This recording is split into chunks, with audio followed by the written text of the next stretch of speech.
नहीं किया, कोई अतिरिक्त काम नहीं किया और न ही किसी से उधार लिया। फिर ये पैसा आया कहां से? जवाब है, आपके पैसे ने आपके लिए काम किया। दोस्तों, ज्यादातर लोग पूरी जिंदगी पैसे के लिए काम करते रहते हैं। सुबह से शाम तक मेहनत, तनाव, जिम्मेदारियां और फिर भी महीने के आखिर में पैसों की चिंता। लेकिन दुनिया के आर्थिक रूप से सफल लोग सिर्फ मेहनत नहीं करते, वे अपने पैसों को भी अपना कर्मचारी बना लेते हैं। उनका पैसा दिन रात काम करता है, जब वे सो रही होते हैं तब भी, जब वे छुट्टियां मना रही होते हैं तब भी। और यही आदत धीरे धीरे उन्हें आर्थिक रूप से मजबूत बनाती है। नमस्कार दोस्तों, आप देख रहे हैं वेल्थ नेक्स्ट। आज हम बात करेंगे उन 7 तरीकों की जिनसे एक आम आदमी भी अपने पैसे को काम पर लगा सकता है। इनमें से कुछ तरीके ऐसे हैं जिनकी शुरुआत आप बहुत छोटी रकम से कर सकते हैं और कुछ तरीके ऐसे हैं जो आपकी भविष्य की आर्थिक स्थिति पूरी तरह बदल सकते हैं। तो आइए शुरू करते हैं। तरीका नंबर 1, एसआईपी और म्यूचुअल फंड।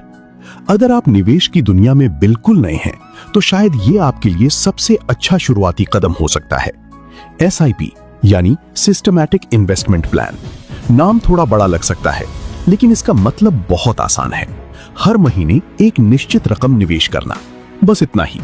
मान लीजिए आप हर महीने 1000 रुपए निवेश करते हैं, या 2000 रुपए, या 5000। आप हर महीने नियमित रूप से निवेश करते रहते हैं। मार्केट ऊपर जाए या नीचे जाए, आप अपना निवेश जारी रखते हैं। यही एसआईपी की सबसे बड़ी ताकत है। बहुत लोग सोचते हैं कि निवेश शुरू करने के लिए लाखों रुपए चाहिए, लेकिन सच ये है कि कई एसआईपी सिर्फ 500 रुपए महीने से शुरू हो सकती हैं, यानी एक रेस्टोरेंट में 2 बार खाना खाने जितनी रकम। अब सोचिए, अगर आप हर महीने एक छोटी राशि निवेश करते रहें और उसे 15 या 20 साल तक जारी रखें, तो कंपाउंडिंग आपके लिए काम करना शुरू कर देती है।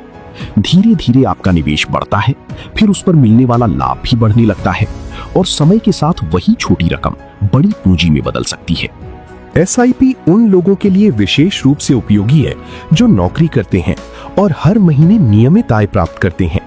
अगर आप निवेश की शुरुआत करना चाहते हैं और ज्यादा जोखिम नहीं लेना चाहते, तो एसआईपी एक अच्छा शुरुआती विकल्प हो सकता है। तरीका नंबर 2, शेयर बाजार। जब भी शेयर बाजार का नाम आता है, बहुत से लोगों के दिमाग में 2 बातें आती हैं। पहली, बहुत ज्यादा पैसा, दूसरी, बहुत ज्यादा जोखिम। लेकिन सच्चाई इससे थोड़ी अलग है। शेयर बाजार वास्तव में कंपनियों में हिस्सेदारी खरीदने का माध्यम है। जब आप किसी कंपनी का शेयर खरीदते हैं, तो आप उस कंपनी के छोटे हिस्सेदार बन जाते हैं। अगर कंपनी आगे बढ़ती है, उसका कारोबार बढ़ता है, उसका मुनाफा बढ़ता है, तो आपके निवेश की कीमत भी बढ़ सकती है। लेकिन यहां एक महत्वपूर्ण बात समझनी होगी। शेयर बाजार कोई जुआ नहीं है। जुआ तब बनता है जब लोग बिना समझे निवेश करते हैं, सिर्फ किसी दोस्त की सलाह पर या सोशल मीडिया की किसी पोस्ट को देखकर। सफल निवेशक हमेशा रिसर्च करते हैं। वे कंपनी को समझते हैं, उसके बिजनेस मॉडल को देखते हैं और फिर लंबे समय के लिए निवेश करते हैं। अगर आप शेयर बाजार सीखने के लिए समय देने को तैयार हैं, तो ये आपकी पैसे को काम पर लगाने का एक शक्तिशाली माध्यम बन सकता है। लेकिन याद रखिए, धैर्य शेयर बाजार का सबसे बड़ा हथियार है। तरीका नंबर 3, रियल एस्टेट। भारत में शायद ही कोई परिवार होगा जिसने कभी जमीन या प्रॉपर्टी में निवेश के बारे में ना सोचा हो। हमारे देश में रियल एस्टेट को लंबे समय से संपत्ति बनाने का एक महत्वपूर्ण माध्यम माना जाता है। इसके पीछे कारण भी है। अच्छी लोकेशन पर खरीदी गई प्रॉपर्टी समय के साथ मूल्य बढ़ा सकती है। इसके अलावा अगर प्रॉपर्टी किराए पर दी जाए तो नियमित आय भी प्राप्त हो सकती है, यानी दोहरा लाभ। एक तरफ संपत्ति की कीमत बढ़ने की संभावना, दूसरी तरफ किराए की आय। हालांकि इसमें कुछ चुनौतियां भी हैं। इसके लिए बड़ी पूंजी की जरूरत हो सकती है, कागजी प्रक्रिया भी होती है और गलत लोकेशन चुनने पर अपेक्षित लाभ नहीं मिल सकता। इसलिए रियल एस्टेट में निवेश करने से पहले पूरी जांच पड़ताल करना बहुत जरूरी है। लेकिन सही तरीके से किया गया निवेश लंबे समय में मजबूत संपत्ति बना सकता है। तरीका नंबर 4, खुद पर निवेश। अब मैं आपको एक ऐसे निवेश के बारे में बताने जा रहा हूं जिसका रिटर्न कई बार शेयर बाजार और रियल एस्टेट से भी ज्यादा हो सकता है, और वो है खुद पर निवेश। सोचिए, अगर आप कोई नई स्किल सीखते हैं, तो आपकी आय बढ़ सकती है। अगर आप बेहतर कम्युनिकेशन सीखते हैं तो आपको बेहतर अवसर मिल सकते हैं। अगर आप कोई तकनीकी कौशल सीखते हैं तो आपकी नौकरी या व्यवसाय में नई संभावनाएं खुल सकती हैं। दुनिया के सफल लोग लगातार सीखते रहते हैं।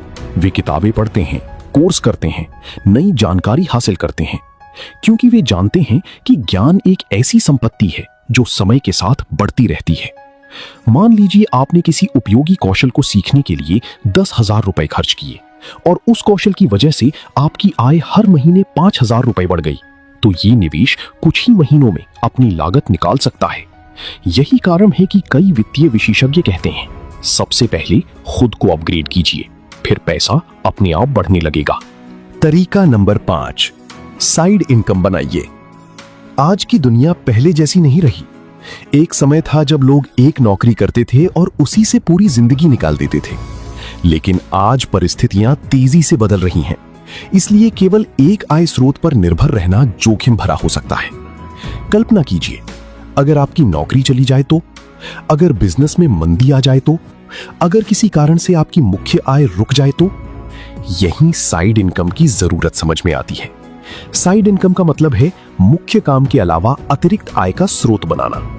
ये YouTube हो सकता है, फ्रीलांसिंग हो सकती है, ऑनलाइन सर्विस हो सकती है, डिजिटल प्रोडक्ट हो सकता है, या आपकी किसी विशेष स्किल पर आधारित कोई काम।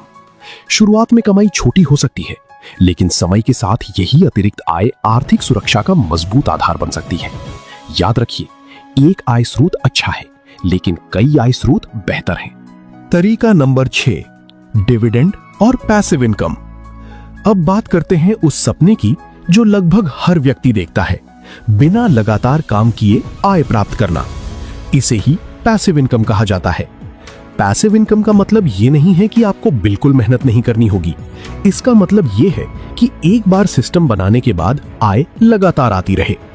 कुछ कंपनियां अपने निवेशकों को डिविडेंड देती हैं, कुछ लोग किराए से आय प्राप्त करते हैं, कुछ लोग डिजिटल प्रोडक्ट बेचते हैं, कुछ लोग ऑनलाइन कंटेंट बनाते हैं और कुछ लोग रॉयल्टी कमाते हैं। इन सभी का उद्देश्य एक ही है, ऐसी आय बनाना जो सिर्फ आपके समय पर निर्भर ना हो। पैसिव इनकम आर्थिक स्वतंत्रता की दिशा में एक महत्वपूर्ण कदम हो सकती है, क्योंकि ये आपको अतिरिक्त सुरक्षा प्रदान करती है। तरीका नंबर 7, सोना और संतुलित निवेश। भारत में सोना सिर्फ एक धातु नहीं है, ये विश्वास का प्रतीक भी माना जाता है। सदियों से लोग अपनी बचत का एक हिस्सा सोने में रखते आए हैं। हालांकि सोना हमेशा सबसे ज्यादा रिटर्न देने वाला निवेश नहीं होता, लेकिन ये एक महत्वपूर्ण भूमिका निभा सकता है, विशेष रूप से तब जब अर्थव्यवस्था में अनिश्चितता हो। आज के समय में सोने में निवेश के कई तरीके मौजूद हैं, फिजिकल गोल्ड, डिजिटल गोल्ड और गोल्ड ETF। कई निवेशक अपने पोर्टफोलियो का एक छोटा हिस्सा सोने में रखते हैं ताकि उनके निवेश में संतुलन बना रहे। याद रखिए, सफल निवेश का मतलब सिर्फ ज्यादा रिटर्न नहीं है, सफल निवेश का मतलब जोखिम और अवसर के बीच संतुलन बनाना भी है। अब तक हमने 7 तरीके समझे, लेकिन इन सभी तरीकों से भी ज्यादा महत्वपूर्ण एक चीज है, और वो है समय। बहुत लोग सही निवेश की तलाश में इतने व्यस्त रहते हैं कि शुरुआत ही नहीं कर पाते। वो सोचते रहते हैं, अगले महीने शुरू करूंगा, अगले साल शुरू करूंगा, जब आय बढ़ेगी तब शुरू करूंगा। लेकिन समय किसी का इंतजार नहीं करता। निवेश की दुनिया में सबसे बड़ा फायदा उस व्यक्ति को मिलता है जो जल्दी शुरुआत करता है, क्योंकि कंपाउंडिंग को समय चाहिए, और जितना ज्यादा समय मिलेगा उसका असर उतना ही बड़ा होगा। दोस्तों, पैसा कमाना जरूरी है, लेकिन उससे भी ज्यादा जरूरी है पैसे को काम पर लगाना। आज हमने ऐसे 7 तरीके देखे जिनकी मदद से आपका पैसा धीरे धीरे आपके लिए काम करना शुरू कर सकता है। जरूरी नहीं कि आप सभी तरीके अपनाएं। एक तरीका चुनिए, छोटी शुरुआत कीजिए, नियमित बने रहिए और समय को अपना साथी बनाइए।